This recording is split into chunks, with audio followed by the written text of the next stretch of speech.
And whenever you're ready, you can do it as many times as you need to. If you feel like you messed up, we can edit anything. Okay. Hi, this is Louise Henderson with Kan Cinema, and you're listening to the Drink Culture Podcast. Perfect. Your turn. Hi, this is Daniel Arthur Jacobson with the Kan Cinema, and you are listening to the Drink Culture Podcast. Ooh, Boom. that was good. Have you always gone by all like first name, middle name, and last name, Daniel? I kind of have a little quick story. So I was a high school math teacher for 3 years. I actually have a math degree. And so I was Mr. Jacobson to all of my students. And so you could, Google Daniel Jacobson, as my students did all the time, and find nothing. So I started making films on the side when I was teaching, like music videos and stuff, and just content you didn't want high school students, just like knowing this other world you kind of lived in. So I was Daniel Arthur, and you could Google Daniel Arthur, and that was kind of the filmmaker side of me. So, and then once I kind of became more of a professional filmmaker, I was like, wait, what do I do with, like, people will start calling me Mr. Arthur. So I was like, I just combined all the names. So, yeah. That's wonderful. There's typically a story behind that. I love it. Did any of your students find it? Towards the end, I started I was just showing them stuff, because it actually was I started making like videos for the math department. We did a couple with my coworkers, and then started showing them some fun stuff I did. And it was actually really cool, because just showing my students at the time, like, you can actually make a career out of this kind of conversation started happening, which was really cool. Awesome. So yeah, we've had to change up formats. We've kind of changed the way that our interviews go. Obviously, not being in person, not being able to share beverages, in front of one another, kind of changes the whole atmosphere a little bit. But we're trying to make do, and I think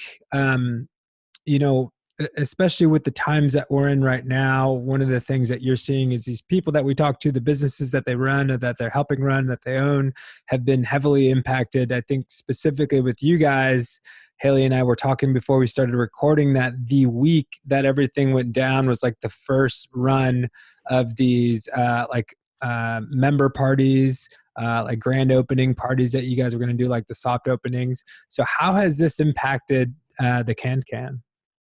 And what is the Kan for people that are listening that might not be familiar? Well, the Kan is Indianapolis' first or only right now art house theater.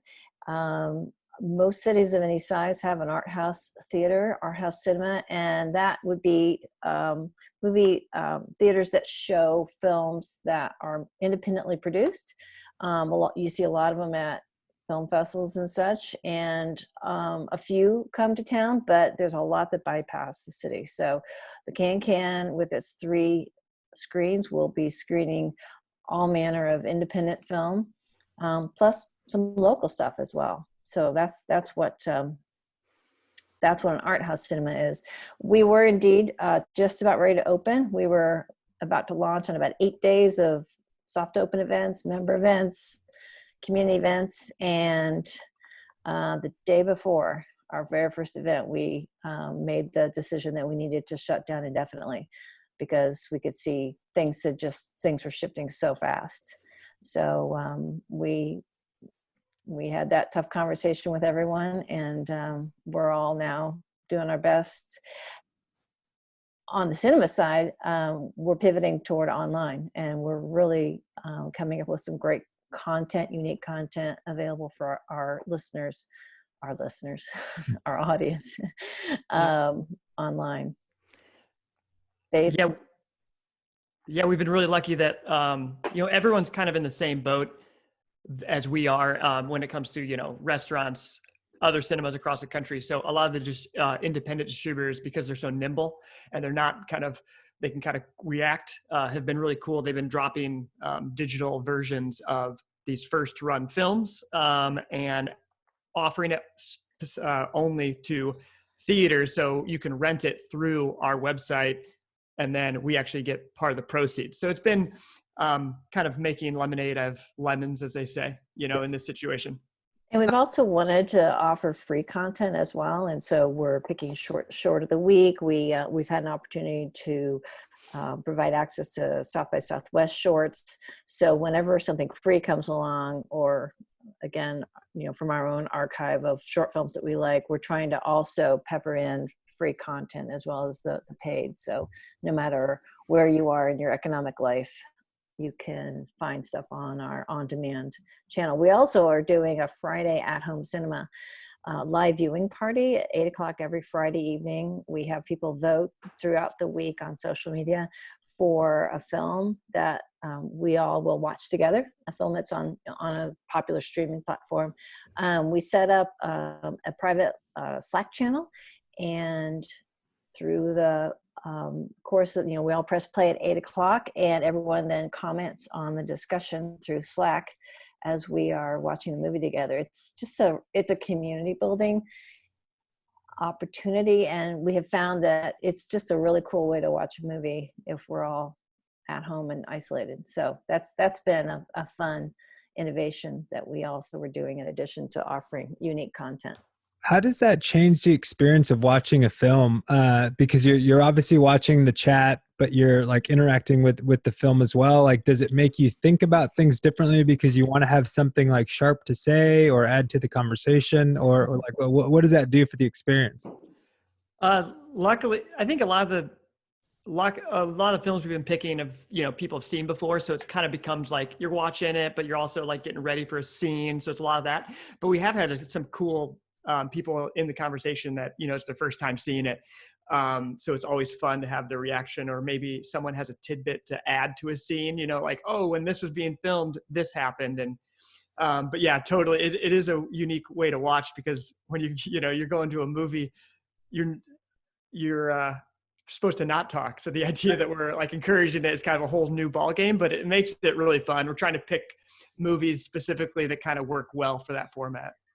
Yeah, and it's been, it's just a unique experience. The first film that we screened together was Lady Bird, and we got to the end of it, and I thought, wow, that went by so fast. But it was a really engrossing conversation on the chat, which wasn't detracting at all because I'd seen Lady Bird. So it'll be fun. So this week we'll be doing Ferris Bueller's Day Off. So I think that will probably, again, it's a film a lot of people have seen. So it'll be fun to see what the chat looks like. It'll just be Bueller. Bueller. Just kidding. Is there anything that you guys have come up with, like all these creative ideas that you think that you may extend beyond the pandemic, that you didn't recognize how fun it was going to be or how cool it was going to be? One idea I thought during this whole thing is like, basically, we're doing the Slack channel, we're doing conversation on the movie.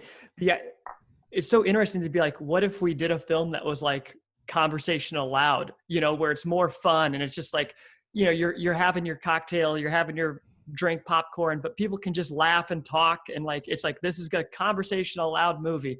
So I would have never thought of maybe doing that. And then this has made me think like, maybe there's an opportunity Friday night we do like a Ferris Bueller screening, but you know what? We're like, people talk, have fun. And it's like, you're not supposed to get frustrated at talking. It's all good. So that's one thing. I've never experienced it myself, but from what I've heard, that's what Rocky Horror Picture Show does, right? Mm-hmm. Yeah. It sure does. Yeah. Very interactive. And I know it'll be interesting to see as for what we continue online. Maybe we'll always put a short of the week up online. Will there be some things that they'll distribute only that way now, in terms of not doing a theater run, but doing a virtual run. So I opened up some interesting channels. It's challenged the industry, both the distribution side and the theater side, to come up with different ideas. And Haley, to your question, I do think we'll do things a little differently. And yeah, I thought about the same thing, Daniel. Let's have a talking aloud screening and see what that's like. It'd be kind of cool. Can we dive into a little bit about how the whole concept of the Can Cinema came about. I know that there's a restaurant on site with Abby from Bluebeard, who's taken the helm there, and just the neighborhood that it's in as well there in Windsor Park. Can we talk about the inception of that idea and kind of like when that started to where we are today? Yeah, I can talk on that. And so as being a filmmaker, and the only place to see anything independent was up at the Keystone landmark, the Keystone Art Cinema. And so you had to drive up there. And as a guy who's lived downtown his whole Indianapolis career, is like, it's a 30-minute-ish drive, and it's quite a commitment. I was talking to a buddy, and I was like, why don't we have somewhere downtown? I'm from Fort Wayne, and so we always had a little nonprofit art cinema downtown in Fort Wayne. And so I was like, Indianapolis is 3 times the size of Fort Wayne. Why don't we have one? And so we had another friend who kind of poked us, and I was like, well, why don't you do something about it? And so we were like, fine. So we started kind of we started a pop-up cinema with the idea that we wanted to create a brick and mortar. But we didn't have any money. So we just thought, like, let's grassroots efforts this. So we kind of partnered with Big Car, used their movie screen, and then really quickly starting that movement with Public House Cinema is what we called it. My friend Dusty Fry and I, we met with Jim of Big Car, and he introduced us to some board members that turned out to be Tom Batista and Sam Sutphin, and Ed Batista was also there for that meeting. And we found out that they've been looking for real estate for the past couple of years for a little art house cinema. And so we kind of just like left the table, and we're like, we all kind of had the same idea of creating this space downtown. And so we were like, let's keep in touch. And then we slowly throughout the years kind of landed on the Windsor Park location and all that. But to answer we always had a mission of, we always had the same idea of like, we're not gonna be able to do this just with a movie theater. We need conversation around the movies are just as important as the movies themselves. So where do people talk? And that's around food, around drink. And so it's always been kind of a part of that very first meeting we had to have a space for a restaurant, bar. And it kind of all just kind of came together with finding the building in Windsor Park, or the location, knowing Abby Maris was ready for a second restaurant. And then Louise joined early on, and was at 2018. Once we figured out that we needed to be a nonprofit for the cinema side, that's where we brought in Louise. But yeah. Yeah, I first heard about it because I for about 6 years I was really gone more than I was home from Indianapolis. And when you go to these other cities, every city has an art house, at least one, and it just seems so odd to me. Like, why didn't we have that? We, like as Daniel said, we have the Keystone Landmark, the Keystone Arts, but its programming is better than what we had. But I knew that there was a lot more out there, so. I saw an article in the IBJ, they had found this location in Windsor Park. I'm like, oh my gosh. And my husband actually knew Sam Sutphin. So had lunch with him around the same time. I was cemetery tour with Tom Batista. Well, I mean, there's a cemetery tour, and I noticed Tom was there. So I went over, and he laughs that I accosted him at the Crown Hill Cemetery about this art house theater. But it's exactly what we needed. And I was ready to be home more, not be traveling so much, and really deeply re-engaged in the community. So it was perfect timing for me. It's what the city needs. There's such a hole in our cultural fabric. We have all of the other arts, but we don't have film. And this is, the Can is the answer to that need, if we can open eventually. But yeah, that's and deliberately so in a neighborhood, because we're not for profit. We have mission goals, and we wanted to be more in a neighborhood where we could be a part of what was going on in that neighborhood, and part of the conversation, rather than being in a commercial district, because we are more than just a place to show movies. But as Daniel said, the importance of conversation and having that venue where you could go have a drink or have a meal and talk about what you've just done, or do food and film events. There's just a lot of opportunities that one has by combining the restaurant and the theater in one location. Talk about the cultural impact of an art house, because I've actually never been to one. I've been to a similar theater to the one that's in Keystone in St. Louis. And I don't even know if they have an art house. I'm sure that they do, and I just didn't know. But just talk about like how that impacts the culture and why it's so important to have one. Well, I think it's not only the type of films that come in, because in the independent space, that's where films from lots of different voices are being made. Those are people who are off of the beaten path of, Hollywood has a rap of being pretty white and pretty male, and people have been making film in the independent sphere from all different walks of life and backgrounds and points of view. So you get a much wider diversity of filmmaking, and you get challenging topics and interesting artistic approaches. So an art house cinema exists to showcase those sorts of films and those sorts of voices, but also because most art house cinemas are not-for-profits, they also have a role in the community, as we will too. Education and engagement, and being there for the local filmmaking community, doing lecture series, teaching filmmaking to teenagers, things like that. Those are the things that art houses do, because they come with a mission to be a part of the community beyond just showing movies. And what was your guys' background? I'd love to hear how, kind of the origin story for each of you, and how you got involved with film, with cinema, specifically like this art house style, right? I've always loved stories. I was an English and history major in college. I met my husband when I was in high school, and when you're under 21 and dating, you go to a lot of movies. So my love of story was just accelerated by going to movies, because it's just another way of storytelling. So I always loved that. But when I finished college, I'm the daughter of a doctor, and that was our family business. And so I went into actually the business side of healthcare for a while. I got my MBA. I'm a licensed nursing home administrator. I worked in hospitals. But then I stopped working for a while to raise my kids. And while I did that, my love of film and interest grew.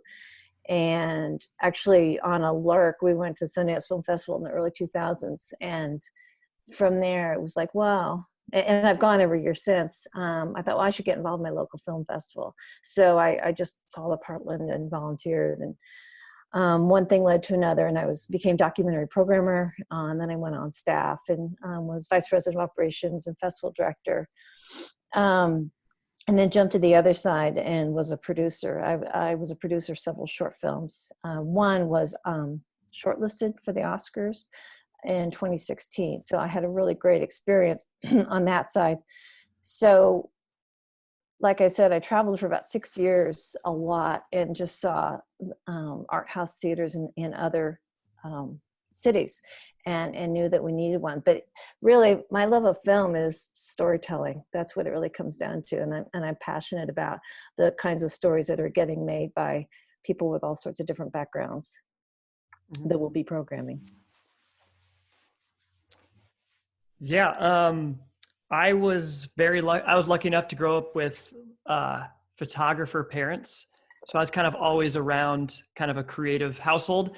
But the odd thing is, it wasn't my parents' main job. It was like their side job. So, but we would spend weekends, making stuff, drawing stuff, putting together a little like short, with a home video camera, just as a family. So I was like always kind of around it. And then when I got to high school, I started making stuff, getting more serious into it, filmmaking myself. But still never really thought about it as a career. I went to Ball State thinking maybe I should pursue film, but then immediately switched into teaching, because I was like, I know I can leave with a job. I don't know if I'm going to want to be stuck in a newsroom. I was just nervous about getting kind of a degree in that. So I was like, I'll just become a teacher. Became a teacher, but it kept sneaking up on me. I bought a camera, started making stuff. I started working with and I started teaching in Indianapolis. So I started kind of walking around with my camera. I got hooked up with the MOKB guys. I started doing some films for Laundromat Matinee when we'd record bands that would come through, do a live session. And so, yeah, I got kind of ingrained in the kind of making some films around Indianapolis, and it was really cool while I was teaching. And at a certain point, a production company saw my work and was like, "Hey, would you want to join us? We're losing one of our DPs." I was like, "Sure." So I jumped from teaching to professional filmmaking and traveled a lot while doing that. And the odd part was I fell in love with Indianapolis like more and more as I traveled. I love traveling, but it was always great coming back to this community. And so I was like, man. And so during all of that and getting more involved with Indianapolis, it was just like, I'm a filmmaker. I'm involved in the filmmaking community. We don't really have like a center hub or an art house theater. So that's when this conversation happened. Dusty Fry and myself founded Public House Cinema. We started getting more involved, and that's kind of when this thing kind of took over. But yes, filmmaking kind of just snuck up on me, which is kind of sometimes the best way that something does happen. I look back at my college room was covered in movie posters because my good friend worked at that nonprofit art cinema in Fort Wayne. So he would just send me posters all the time, but I never would have considered myself like a huge movie guy in college. But now it's weird how it just snuck up on you. It's funny. I think you could say that about both of us, right? It just snuck up on us. Like while we were busy doing other things, we both realized it. And I still do programming work for a film festival in Colorado. So I just love the exhibition side of film. I mean, I did the producing side, and I still will do it for good friends. I realize in producing, you have to really like the filmmaker. It makes a difference. But I guess I just love the discovery of what's out there. So. Yeah, having an art house, like a nonprofit in your hometown, like in high school, I mean, we would just go to see whatever they're playing. Like sometimes you just be like, I don't even need to look it up. I'll just see it. And you'd walk around and go like, I didn't love it, but man, it made me think about this differently. Or I saw, I remember seeing like something in high school about where the protagonist was, coming of age, gay male. And I remember thinking like, this is crazy. I just saw this in a movie theater for the first time. And it was like amazing to see it in high school and have that opportunity. And so I just want to be able to give our community the same ideas. Like someone in high school can come to the Can and like be super influenced by seeing these movies they otherwise would not. Yeah, and I feel like with all of the films that I've screened over all these years as a programmer, I've traveled the world. I've experienced so many different perspectives just through film. And like Daniel said, we want to bring that to the city. We want people of all ages to have that exposure and those opportunities to hear those different stories. So, is there a film in particular that sticks out to you, to either of you or both of you? I'd love to hear from both of you that you're just like, man, this one had a really, really big impact. Daniel, it sounds like you kind of had the one that you just Yeah, well, I remember also in high school, I think that's when I watched, as we all have seen probably, but I watched Donnie Darko for the first time. Oh, and I remember I got done with it and it was like, I just put it back in and put play again. Cause that was like probably the first time when I watched a film, I go, oh, like not getting a movie is almost more fun than getting a movie because you want to watch it again. You want to analyze it. And that was kind of the first initial, like, you're a teenager watching this movie and you're just like, then I started after that seeking out movies that were challenging. And that was kind of the very beginning, I guess, of that was with Donnie Darko. That's a great one too. I love that. Oh gosh, I am terrible at these sorts of, what was the most, it's almost a dirty word to say the name Woody Allen anymore because he's fallen so out of favor. But I can remember just as Daniel says, seeing something from a totally different perspective. there were a fair number of Woody Allen movies that came out when I was, in young impressionable age. And I just remember being so challenged by those perspectives and thinking, oh, wow, like I said, he's now obviously a person with problems. That it's tough to say that, you like Woody Allen movies, but I just remember feeling like I was living my little, Midwestern high school life. And here were these kind of quirky films that were coming out from this guy from New York who played saxophone, that were just kind of interesting perspective shifting films for me. I think I need to go back and again, just I don't think I've ever seen a full Woody Allen movie. I think I need to go back and do that. But I remember specifically there was a movie called City of God that was like the first time I ever realized that like foreign film could be this really transformative thing. And that movie to this day has always stuck with me.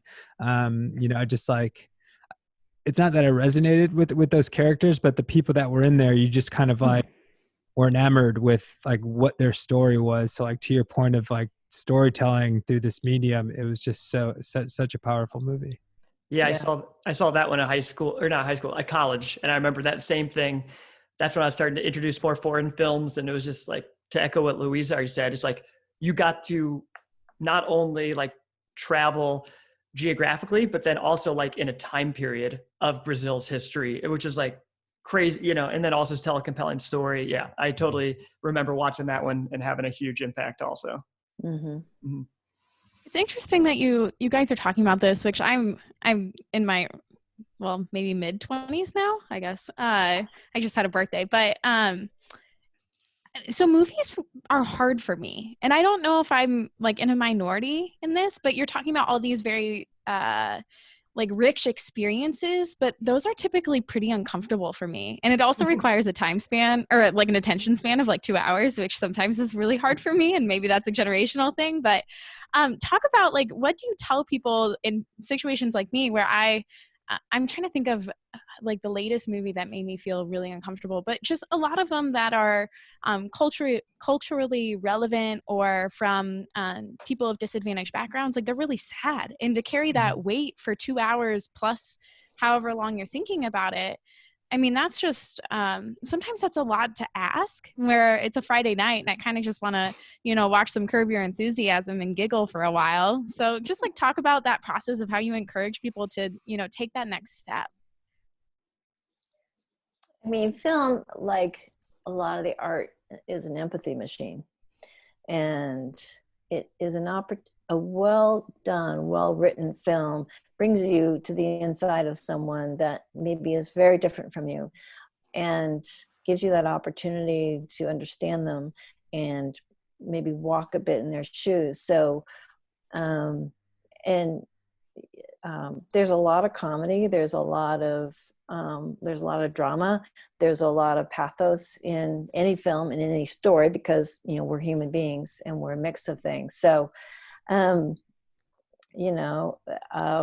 me, it's that ability to sort of walk a bit in someone else's shoes and sort of see the perspective that the filmmaker has in telling a particular story.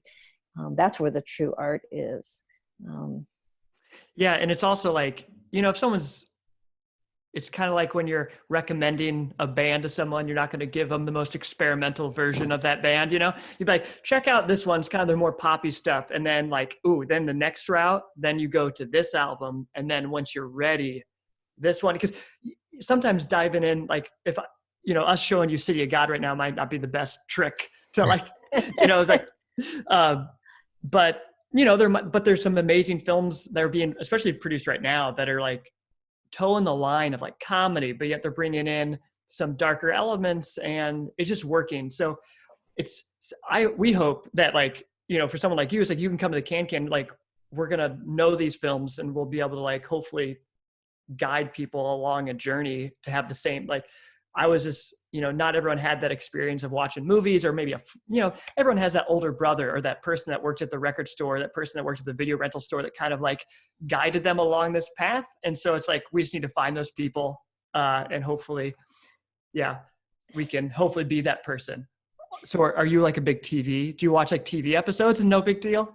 Or is it like the length actually thing? really don't. I've been like talking about my quarantine content and it's been all like board games. So That's but not a problem.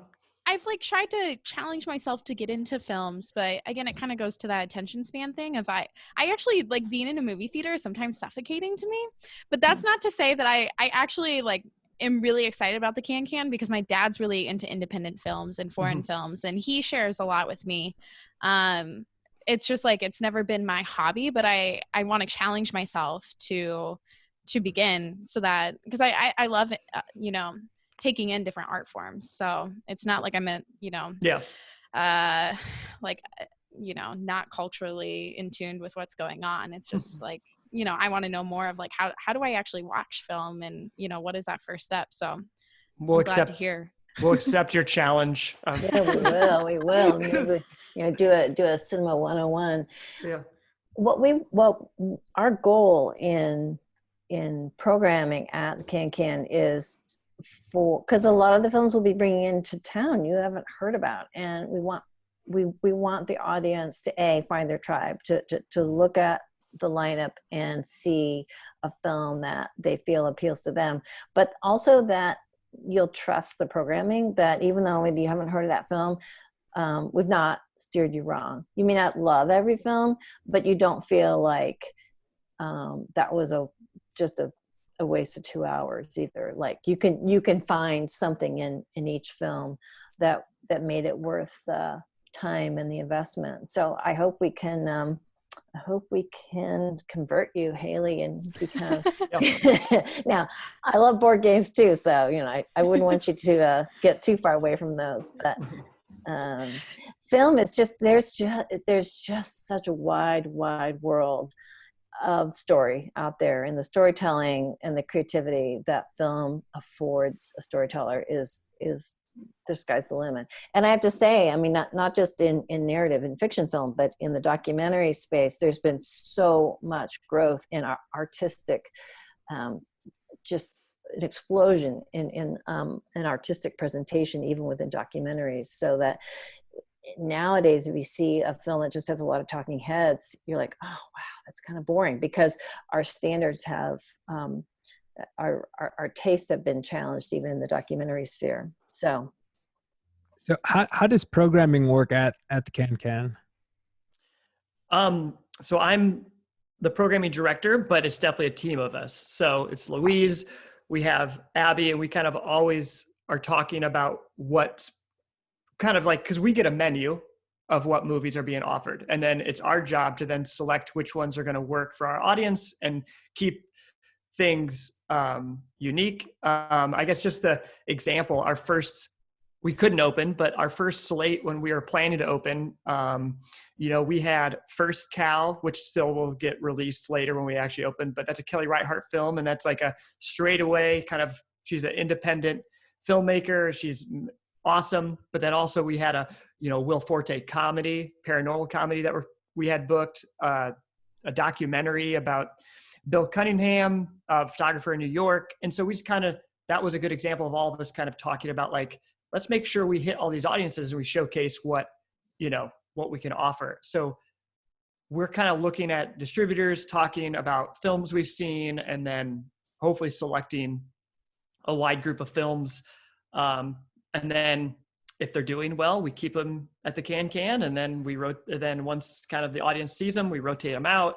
And that's why it's awesome. We have 3 screens, because then you can open up something big in the big house, and then next week it goes to a smaller one, and then the smaller. But then it also allows us, one thing we haven't talked about yet, but we definitely are going to be doing a repertory program, which is basically anything that's been shown in the cinemas before. So we're going to have series ongoing that's bringing back classic films and maybe underseen stuff that's, give people a chance to see on the big screen that they didn't get a chance the first time. What would be an example of something like that?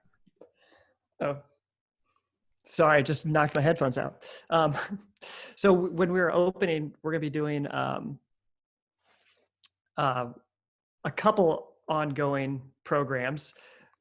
So we're going to be doing, when we first we're going to open, we're going to do a series called The Rites of Spring. And then that was going to move into our summer series and then a fall series, kind of quintessential movies about the seasons. And so actually with like the spring one, we had films such as like 10 Things I Hate About You that takes place, you know, in the spring semester, Ferris Bueller. But then we also had kind of Spring Breakers by Harmony Korine. And then one of my favorite Japanese directors, Ozu, does a film called Late Spring. So we just kind of wanted it to be like a all-encompassing, beyond genre program that kind of showcased a theme.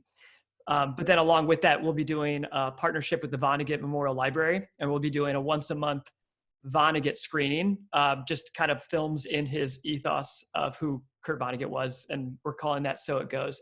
So just stuff like that throughout the year that's kind of bringing back films that have already been through the cinema, but create an opportunity for people to see them, talk about them again on the big screen.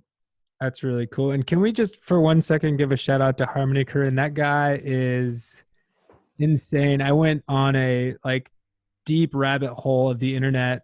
I was just thinking about the movie.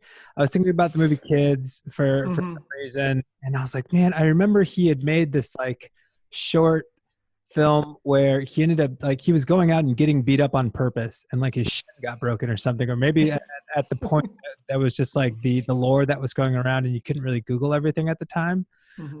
So I went down this rabbit hole of just watching all of these interviews, and there was a long span of time where he was just on a ton of drugs and would go on late night TV shows, specifically with David Letterman. Oh, and, yes. it is so hilarious how awkward, but like on point he was comedically. And I don't know that it was just who he was. And then you cut to like 20 years later, and he's kind of like this grown man. And he's almost, if you've ever seen The Devil and Daniel Johnston, he's kind of like this Daniel Johnston looking character with this just like stream of consciousness mindset. And he's writing on this whiteboard and just drawing these dots and connecting them. And he thinks he's doing this big grandiose thing. And this guy who's filming him is just like, what the fuck are you talking about? It's great. So I recommend it to everybody. Go, if you're not familiar with Harvey Korine, he's a real treat. Yeah, it wasn't like the most popular opinion, but I saw Beach Bum, his newest movie, in the theater, and I loved it, but there was no point to it at all other than just being a fun movie. But I always will watch whatever that guy puts out just because it's interesting. But yeah, his letter, if you have not seen his late night montage, someone on YouTube put a compilation of all of his late night appearances up until the point where he got permanently removed. And so then James Franco talks about why, because James Franco acted for him in Spring Breakers. So then James Franco tells the story about why he got kicked out of late night. And did we watch that? Because it involves Meryl Streep and stealing from her purse, and it's so good. Yeah, just Google that later. I wish I could see Haley's face. She's probably like, what the heck are you talking about? I'll watch it. That'll be like one of our live episodes. It'll just be my reactions. Yeah. He also did the other one, like Gummo. Did he do that one? Yeah, he did Gummo. Yeah. This is one of his bigger ones. All right. Sorry. Go ahead, Haley. Sorry. So I want to talk, like, I'm trying to imagine what it's like to like walk into the Can and attend a movie, because I am really excited to go. As I talked about how films are kind of hard for me, but this has been, when I heard that our Can was opening, I thought, okay, now this is my time. I don't have excuses anymore. I got to go dig in. So talk about the experience that just, if I were just going in on a Saturday night, what would happen? Well, the building is fabulous.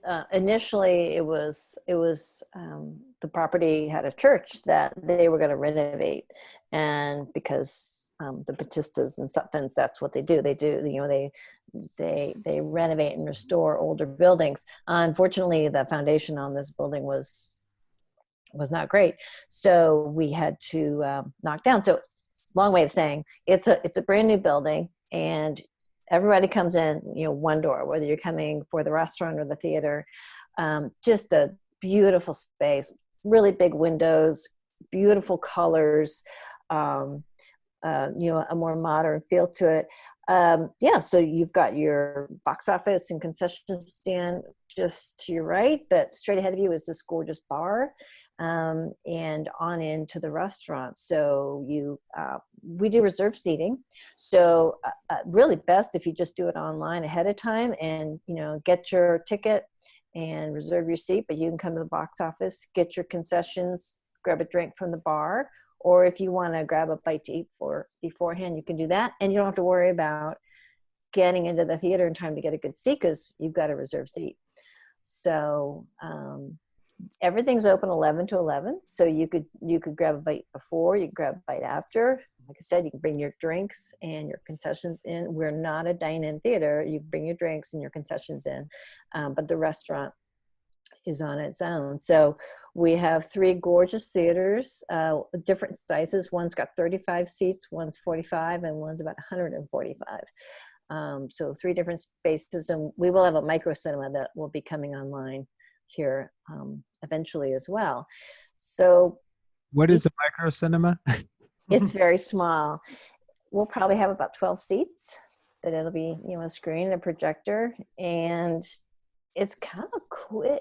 We're looking at it. We're just going to try different things. There's some theaters that do just real cinephile stuff, and they've just got a real following. But you can only sell, 10 or 12 seats, tickets to it. So we're looking at it for maybe press screenings or private screenings, or we're going to experiment with that space to see. Yeah, so each theater has its own look and feel, but great projection and sound, all digital projection and sound in we call it the big house in theater 2, the 145 seater. We will also have 35 and 75 millimeter projector. We don't have it yet. We'll need to raise a little bit more money to do that, but we'll plan on screening some of these films, either new or old classic films on film, which always brings in a lot of people who love to see things that were shot that are I'm losing my words. Things that are shown on film. Mm-hmm. So, and then after the film, then come on out, get a drink, because you're going to want to talk about the film or meet up with some friends, or maybe there's some filmmakers hanging out in the bar, and just have a really great night of it. Yeah, that's one of my, I guess, favorite parts about this whole thing is just kind of creating space for like-minded individuals, whether you care about film, watching it, or whether you're making film. Like the idea, like you don't have to come see a movie. Like you can just come. I want this to be a place where it's like, oh, we're just going to get a drink, we're going to get dinner, because it's that kind of space where it's like, oh, it's a movie theater, but we're just going for dinner. We want it to be a choose your own adventure. What do you want to do? Do you want to just come see a movie, get popcorn? That's cool. Do you want to come get a drink? Do you want to do dinner? Do you want to do all of them? We also have this, we designed it. We have a event space upstairs that overlooks the restaurant, but it also can be turned into a private event space. So we have a ton of ideas for that. I mean, if you just want to rent it out for dinner, but then also it's a space for film festivals to use, for cocktail hours, for after film, conversation. So we definitely have a lot of incredible options with the building that we're excited to use once we get up and running. And I want to give you guys an opportunity to really give a shout out to the level of quality of not just the food, but the cinema that's going to be there. I think anytime you combine 2 things into one, people start to question some stuff, right? Like how can shampoo and conditioner, with both being good. With somebody like Abby Maris there doing the food and people with experience like the both of you kind of doing the programming and making sure that the level of film there is going to be great. Don't be afraid to like brag or boast about the level that you guys are bringing to this venture. Well, Abby Maris is only going to do things first class, so mm-hmm. that side is for real. And I think that we've got a team in place on the cinema side that we're really committed to what we're doing. We love what we do. We're so excited. We can't wait to get open, and this is a theater that doesn't exist right now in the city, and we're really excited to bring that. Yeah, right before this whole kind of quarantine and shutdown happened, we were testing the big theater with the big projector because it's up and running now. And yeah, I was definitely blown away with the sound and quality. I mean, we just had a Blu-ray put in at one point, and I was like, is this really just a Blu-ray? Because it looked so good. So I was very, very pumped. Oh, and one thing we haven't talked about is like Ryan Gullet of Bluebeard is also running our whole entire cocktail program. And we have 20 taps on. And so his cocktail menu already looks incredible because he has a cult classics section that's all in honor of classic cocktails, but also cult classic movies. Oh, He's doing an awesome soda program with a PG section. He's doing a claw section in honor of the claw machines and old cinemas, but he's based off a White Claw inspiration of, vodka based soda drinks. And so that's an awesome aspect of it too. And you can bring all of them into the theater. So will there be any recognizable cocktails from the Bluebeard menu there? I think, from my knowledge, I think he's keeping it separate to just kind of start new and create some new ones, but he's definitely bringing that expertise to it. So you'll probably be able to notice some nods. We're also going to be doing some kegged cocktails, which is like a new adventure for Ryan, and he's learning a whole new kind of science, because it is science, because you have to it has to run through lines. It can't be too acidic. So we've been watching him do that, and that's been fun to see, because we want things to be prompt and not have to wait. It's not the Bluebeard style where you're kind of expected to be there for a 2-hour dinner. This is like, oh, I got a movie at 7:30. So we have some great options to keep things moving, but it's also, the quality won't go down with that. And am I correct? I was looking at the website. It's like French inspired food. It's not like burgers and French fries and chicken tenders that you'd get at like Cinemark or something, right? Yeah, Abby always wanted to create, her next thing was kind of like, oh, I want to do a French brasserie, but then she went to New York and kind of ate her way through all the brasseries in New York and kind of learned like she can't limit herself. So she's like, she's trying to get rid of the French idea and more of like just a European inspired kind of brasserie. So just kind of, yeah, not burgers and French fries, but a well-rounded menu, small stuff, big plates, but then a lot of shareable stuff. But definitely inspired from that idea of a French brasserie that kind of has one menu all day. This is what we do. Mm-hmm. And Abby actually grew up watching movies. She's a big movie fan. So we've asked her, we plan to have what we're calling guest curators on certain days of the week. They pick one of the films that we're showing. And so of course we want Abby to be a recurring guest curator, and she's struggling to like limit her, to narrow it down because she loves so many movies. So that's just a fun, happy coincidence that she's such a movie fan, and Ryan has been so enthusiastic in trying to really build a cocktail program around the whole concept of film. And as Daniel said, we need he recognizes that these have to be quicker cocktails because people will come in and want to grab their drink and get into the movie. So it should be fun. Yeah, Abby Maris's first job, I hope I'm quoting her correctly, it was actually it was in Norfolk, Virginia, across the street from their like little quirky art house theater. So she got friends with them and would hang out after hours in the booth, rewatching movies with the staff. So she has like kind of an awesome history with her little art house theater, her community too. So, which we found out way late in this whole thing. Like she held on to that story for a long time, but yeah. With it being a non-for-profit, is there any friction when you guys want to show stuff that is a little bit more on like the experimental side, or like for Haley's point, right? Like makes like movies that make you uncomfortable. Like what is the process of selection there for something that has to go through maybe like a board of directors or something like that? Well, yeah, I'm happy you asked that too, because like that was kind of almost why we created the cinema as a nonprofit, because we didn't want, at the end of the day, have to look at our books and be like, oh, we need to change what we're showing because we need X amount of dollars. we wanted to be able to bring stuff to the city, show stuff that we thought artistically would enrich Indianapolis, and be able to curate on our own without having to look at the numbers like, oh, we got to bring in the next, what a superhero movie or whatever, just to bring the numbers in. And that was one of the things we landed on. Like, I think we need to be a nonprofit so we can be true to what Indianapolis needs and react to them without having to, pack it all the time. But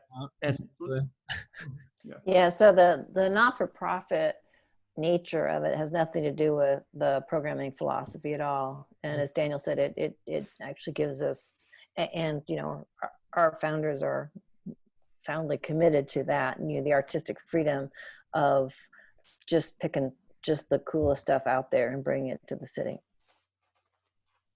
That's good. Yeah, I didn't know how any of that worked, but I just knew that was a question in the back of my mind. It's like, where could there potentially be conflict of interest of like, we really want to bring this cool thing in that's kind of controversial, versus somebody potentially putting the kibosh on that and saying, no, we can't show this here because of X, Y, or Z, right? Mm-hmm. No, that Talk won't. a little bit about your membership opportunities with the Can. Yeah, so we found that people were so ready to engage with us, and we weren't going to be opening till March. So early January, we opened up, we called it our founding membership program. And we kept it simple, but we think the benefits are great. You can get in for as little as $50, and it goes on up to $1,000.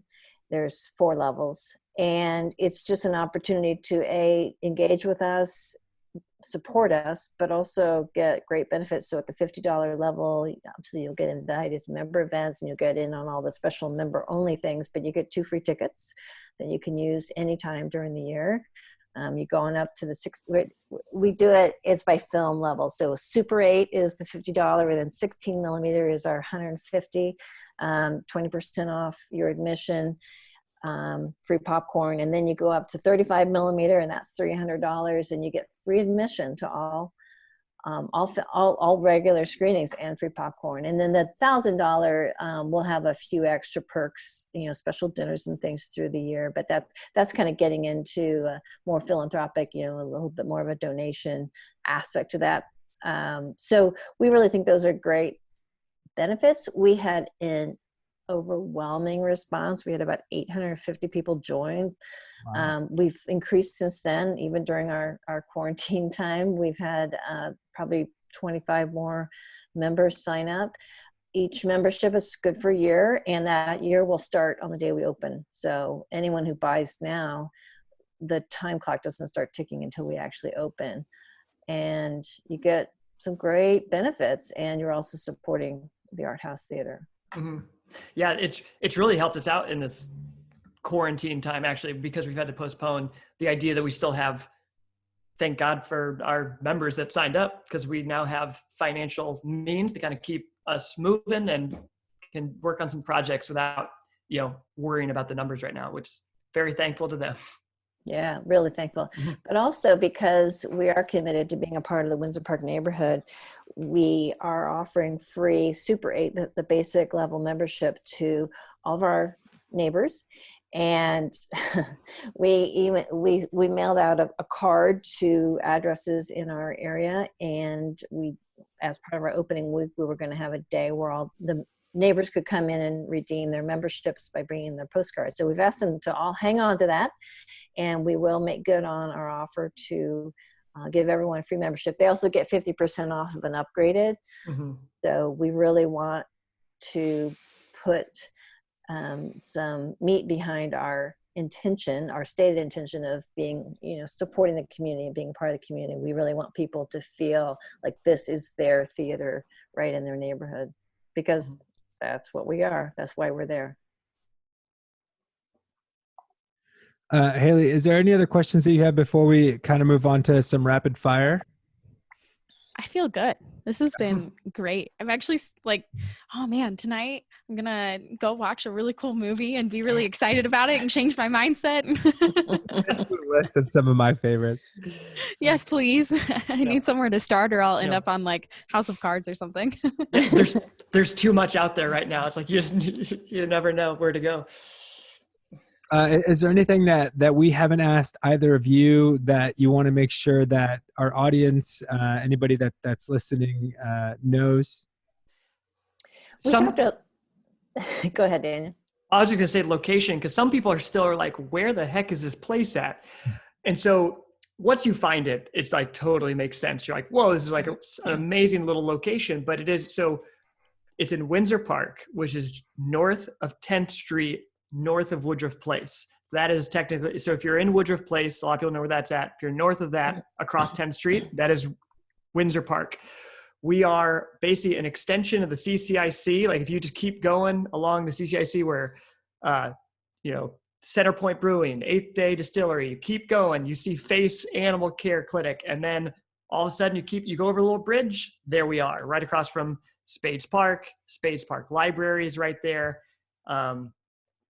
But yeah, if it's on our website on the front page, if you go to it, you can see where it's at and drive by, because it's that's something you can do in the quarantine. Yeah. Get in your car, go drive past the Kan, because it's worth a look.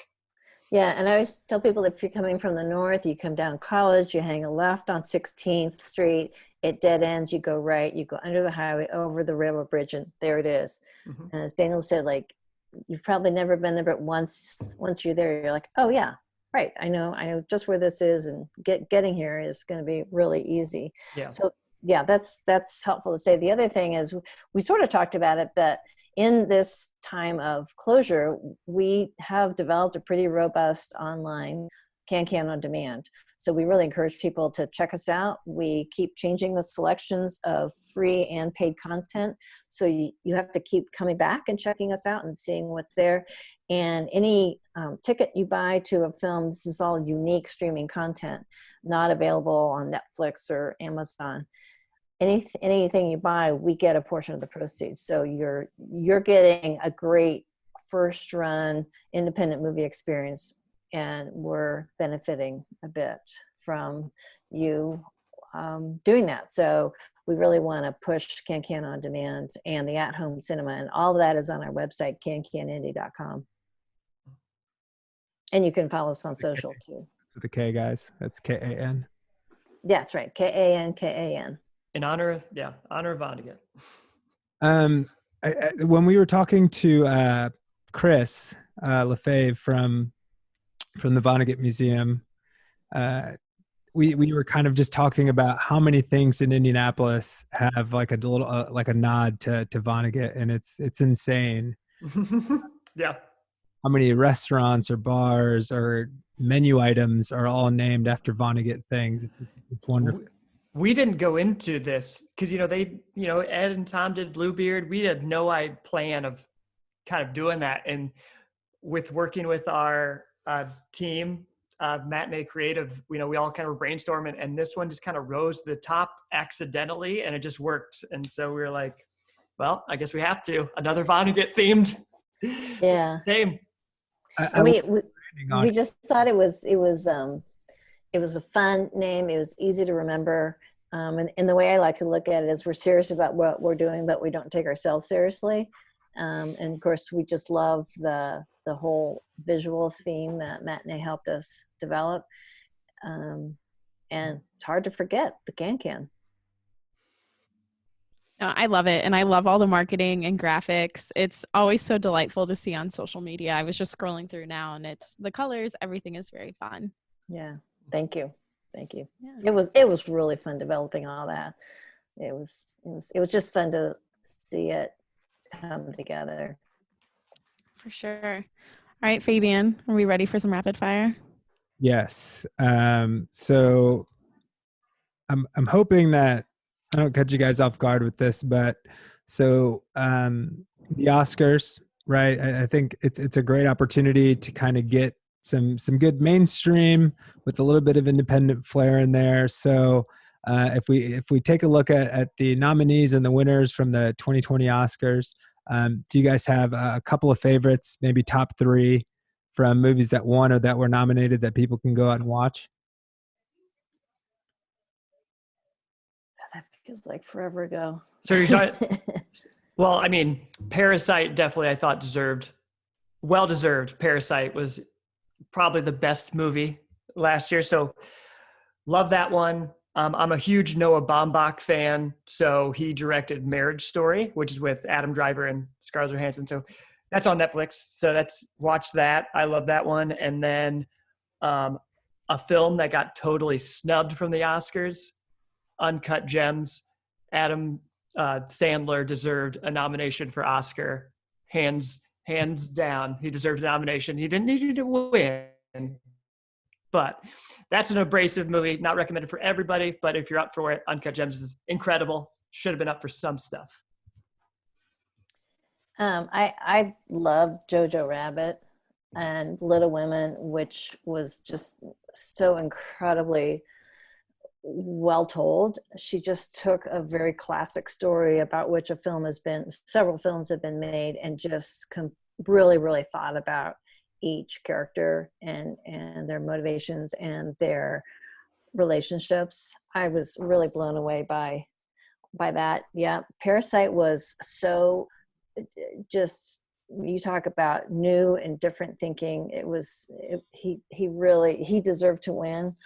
But I put Jojo Rabbit and Little Women up there as films I really enjoyed. But I was really pleased to see Parasite win. But I have that pulled up. Don't miss Jojo Rabbit. I think some people were afraid to watch Jojo Rabbit because they thought, well, what do you mean Hitler? I don't get that. And, but I tell you, Taika Waititi is just so creative and interesting. He manages to pull it off really well. I now have a list.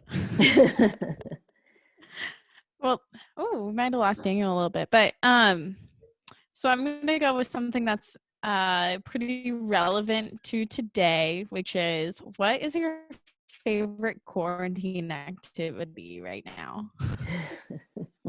Other than watching movies, maybe. Oh yeah.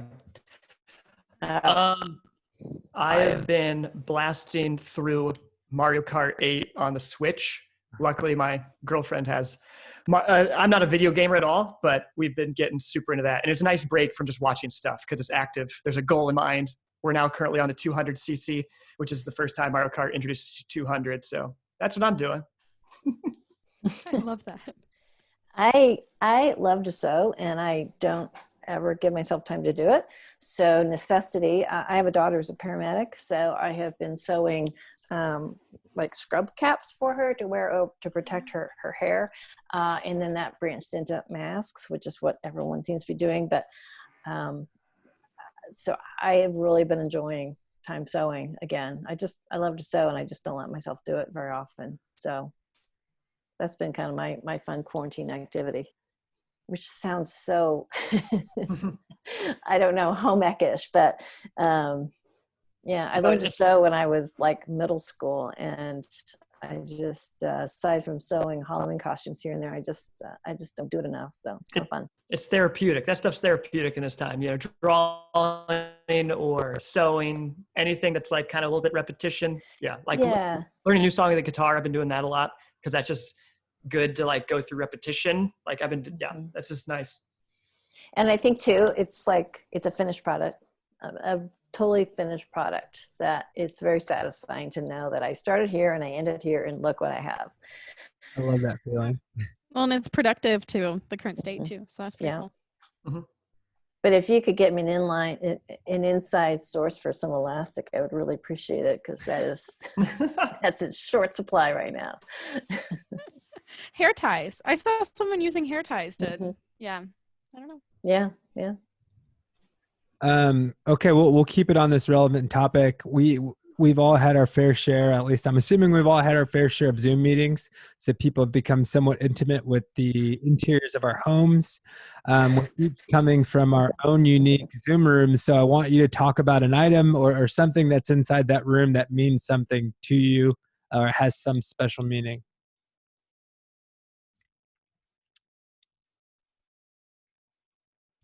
I have a lot behind me, as you can see. So, oh, here we go. Here's a good one. So, right there is a collection of Russian dolls, but they're actually painted as every Wes Anderson film. Oh, Because my buddy's an artist, Kyle Krosskoff out in Seattle. He's lived here. But yeah, but hold on, let me grab one.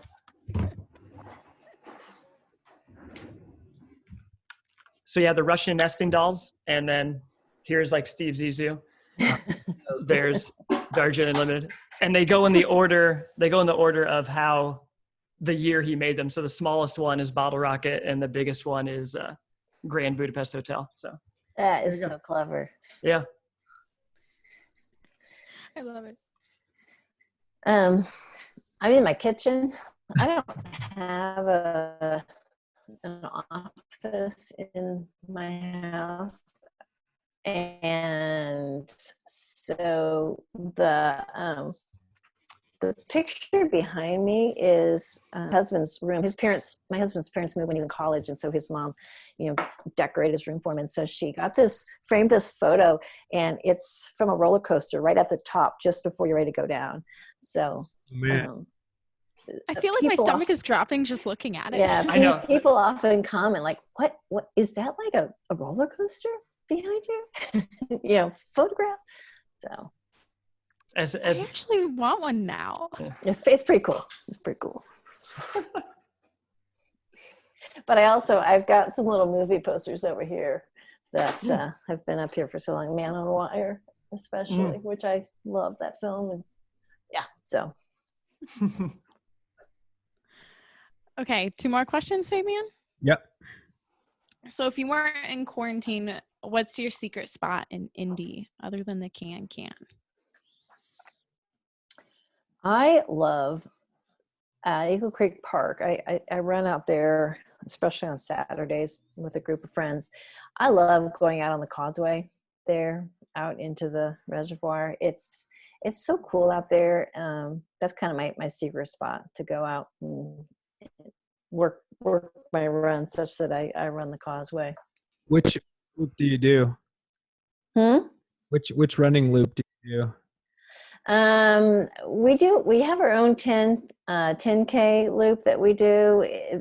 But then some of us then, because we're kind of divided, some of us like running the roads, some of us like running the trails. I love the trails.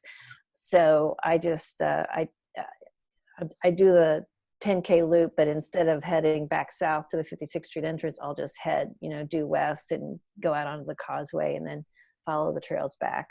That's Best awesome. I can without getting lost. 56th Street. I'm right near the 71st Street entrance, and there's like a really nice, like the Blue Loop, I think is about 5 miles or so. It's like maybe just under a 5K, and that's on a Saturday when it's just over like 45 degrees, maybe about 50. It's perfect. I have run that with my daughter, the Blue Loop. That's a good one. Yeah. Well, I live in Garfield Park, so I was going to say Garfield Park. I feel it's fine. It's now finally getting in more and more of the conversation of people, but being 2 blocks away from the park is incredible. So I use it, I guess, so we did 2 parks, but my other one to support another South Side one is, Jailbird down on Shelby Street is like one of my favorite spots to go, and it's just 5 minutes south of myself / like Fountain Square, and it's new. Josh Gonzalez started it, and it's just an awesome cheap hang, but homey. It's great. Check it out. And another Vonnegut reference as well. Yep. Okay, so who would each of you recommend as a future guest for our show? I would say Carolyn Hadlock. She's executive creative director at Young and Larimore. She does this really cool blog and podcast called Unoya. she's my oldest friend, but she's also the most creative person I know. To keep it in the film world, I got 2 suggestions. So my good friend JD Schuyler produced a feature-length documentary that will be hopefully premiering soon once we open, called Last Man Fishing. He lives in Indianapolis, but he produced a documentary on sustainable salmon fishing. So he has awesome insight on that. He's just a filmmaker in town. But then also someone who I've met but don't know him too well is Jake Huber, and he is making music videos all over town.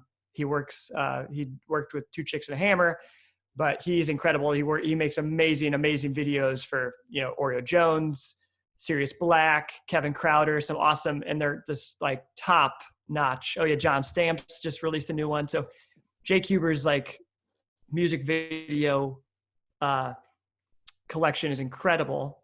And the fact that he's doing them in town and making a living in Indianapolis, making music videos, is an awesome story. So I would love to hear that episode. Oh, that's awesome. Well, if you're a Sirius Black fan, we just broke down his album track by track last Friday. Oh, I'm gonna have to check that one out. Yeah, for sure. That was fun to do. Yeah, we're excited to work with Nick on a couple. He's a big film guy too, so he's on our short list of people to do some screenings with. That's awesome. Thank you guys so much for spending some time with us today. I want to give you another opportunity here. Just one more time, where can people find out more about Can, about memberships? If you guys want to throw out your own social media handles, things like that, here's your opportunity. Social media, we're just at Kan Cinema. So just KAN Cinema. We have Instagram, Facebook. On there, we promote what we're doing on our on-demand. So we're virtual right now since we're not open. We also have our at-home cinema, which is every Friday, 8:00. We vote to pick a film, and we have a conversation about it. And we also always have our website, canindie.com, where you can find our on-demand. And I wanted to also shout out, I'm drinking our Can Art House Blonde beer right now. That's brewed by Black Acre, and you can actually get it. Black Acre delivers now. So everyone who does not want to get out of the house, you can look on their map and see where they deliver to. But yeah, we brewed a beer specifically with Black Acre that will be available all year round at the Can. That's awesome. I love it. Louise, you got any to throw out there? No. Did I miss anything? I don't think so. We are also on Twitter. Not huge, but want to grow that. Mm-hmm. And you mentioned membership. Basically, everything you want to know about us is on canindie.com. Memberships, on demand, at home cinema, a little bit about the brasserie. We'll be loading in bios about the whole team here soon. We just keep adding content. There's an FAQ page if you want to learn a little bit more about who we are, what we do, how do you go to a movie at the Can. It's canindie.com. So yeah, we're just excited to see all your faces in real life at the Can. Yeah. Hopefully shortly. Yeah, we'll see. We are so ready to go. We're so ready to go. We just, and I can't tell you how beautiful the building is. It's just gorgeous. It's like we set up for a party and then no one came because it's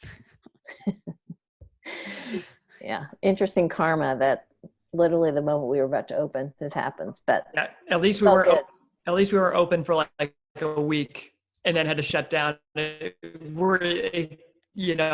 kind of it was a good situation. We're doing it. We made the right call, and it's hopefully all this social distancing is working. So then we can get back to life sooner rather than later because it's so rough. So yeah, and hopefully everyone's going to be ready to get out there and come see a movie or come get a drink or and just support the food.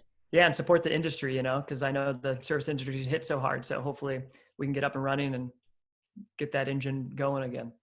The other thing we forgot to mention though is, in addition to our building, our campus, we have there are 3 homes right adjacent to us that are being renovated and restored, and one will be an Amelia's bakehouse and coffee shop.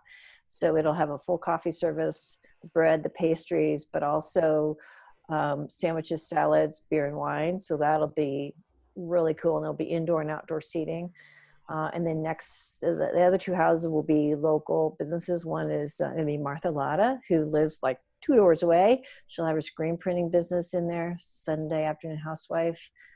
So just local businesses, just a little low impact commercial node, just to be a part of the neighborhood and have different destinations. Right there on the corner of Spades Park and Brookside. Yeah. There's the street names change like constantly, so you can't say like we're on the corner of, because they change a lot. But we love being in Windsor Park and love being across from the library. The library's been a great supporter of us, so we can't wait to actually do what we say we're going to do all along. So, but whenever we open, it'll be great. Oh, I'm very much looking forward to it. I'm already a member. I suggest that everybody else look into it. Like you said, you can buy in for $50, and that's a hell of a deal, especially to support something like this that we need in the city. So thank you guys again. Thank you both, Daniel and Louise, for coming on the show. We really appreciate it. It's been a real pleasure. So thank you. Thank you. Thank you. Yeah, thanks for having us. Yeah. Take care. All right. We'll see you guys later. Bye. Bye.